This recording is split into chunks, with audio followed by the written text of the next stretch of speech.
Hey, thanks for making it to Veterans Info Tap. I'm glad you made it. We are 2 months of the 3 months needed to calculate COLA. The August figures are in, so now we have July, August in the bank here, and September. We are, almost halfway through September. That data will be released October 10th, and right around then we should also get the actual COLA figure. But we have a lot of data in to really nail down a good projection on where we're going to fall, and I wanted to share that with you today. So please hit the thumbs up, subscribe, share with a friend, all that good stuff. I truly appreciate it. The two asks are, look, hit the thumbs up, let the video run. That pushes us down to everyone. And if you want to support the channel in other ways, consider being a member. Thank you so much to all you members. I truly appreciate you. All right, so the August 2024 Consumer Price Index for urban wage earners, which is the indice utilized currently, was released September 11th, and it was 308.640. That's a 2.5% above the fiscal year 2024 baseline of 301.236. September 2024 figures will be announced October 10th. The CPI figures from the end of this fiscal year, right, or the third quarter of the calendar year, depending on where you're reading stuff, is July, August, and September, and that will be compared to the fiscal year 2024 COLA baseline to calculate the 2025 COLA. There is an article that I have here with a projection, and this is from Think Advisor. I wanted to share this with you as well and kind of run through some of the rationale and some of the highlights of August that you might be interested in. So hang on with me through this as we push past the projection and get into the meat and potatoes a little bit and some of the highlights, and see if you agree with what inflation looks like on paper versus your reality, right?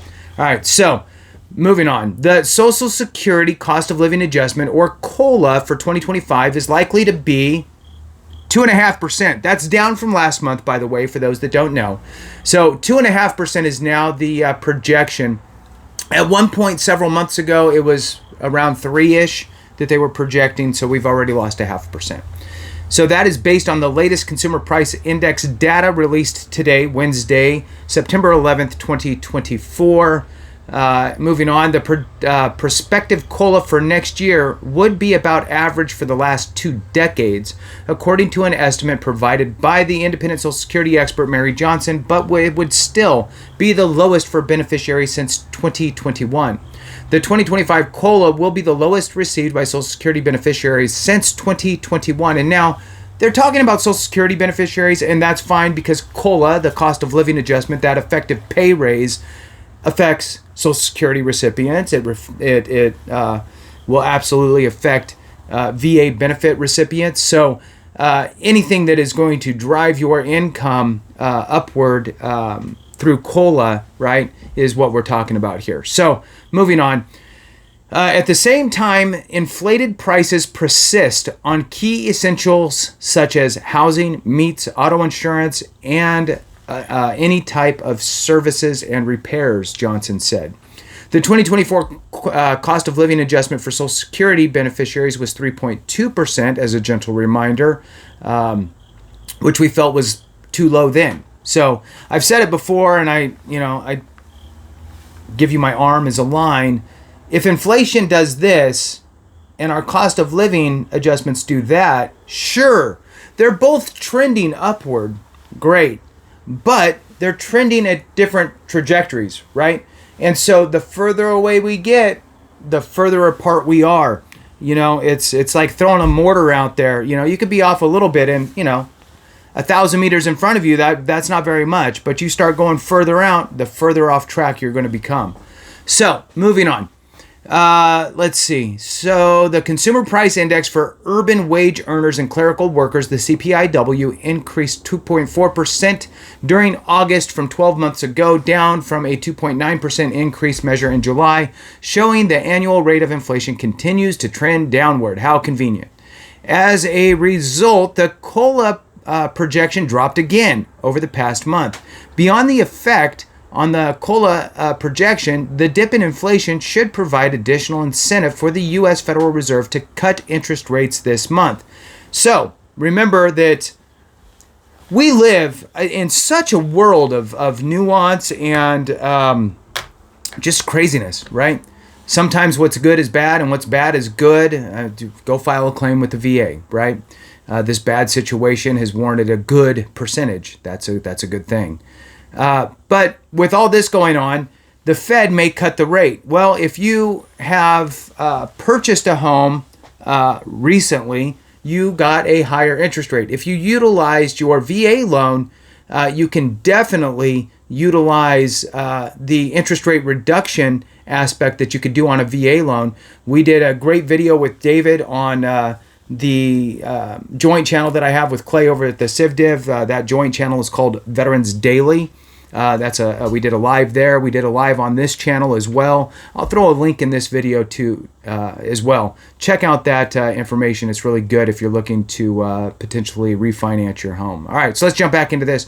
Johnson cautions that the final COLA for 2025 could be slightly different from the current estimate. This is because the COLA is calculated on the average rate of inflation during the third quarter. We're still missing September's data is the bottom line there, which is compared against the third quarter from a year ago. The Social Security Administration will release its actual 2025 COLA figure on October 10th. That's when the data comes out for September. Now, remember that legislation passes every year for the VA to essentially mirror the Social Security Administration's cost of living adjustment. Whatever their pay raise is going to be the pay raise for VA beneficiaries for, your compensation, disability compensation, dependency indemnity compensation, and so forth. The funny thing is that COLA is also calculated for two programs internally to the VA, which is Chapter 35 and VR&E. Last year, those were 6.2%. So we'll be curious those figures should be coming out shortly as well, and actually implemented October 1st. So moving on, August inflation highlights. As reported by the Bureau of Labor Statistics, the Consumer Price Index for all urban consumers, a broader measure of inflation than the CPI-W, increased 0.2% during August on a seasonally adjusted basis. That's the same increase as July. Over the last 12 months, all items index increased 2.5% before seasonal adjustment. The index for shelter rose 0.5% in August and was the main factor in all item increase. The food index increased 0.1% in August after rising 0.2% in July. The index for food away from home rose 0.3% over the month, while the index for at home was unchanged. The energy index fell 0.8% over the month after being unchanged the preceding month. For the full year ending in August, the energy index decreased a full 4%. The index for all items less food and energy rose 0.3% in August after rising 0.2% the preceding month. Indexes that increased in August include shelter, airline fares, motor vehicle insurance, education, and apparel. The indexes for used cars and trucks, household furnishings, and operations, medical care, communication, recreation were among those that decreased over the month. With that, thank you so much for watching. I appreciate you. Have a great one, and remember, if we don't take care of each other, something went wrong.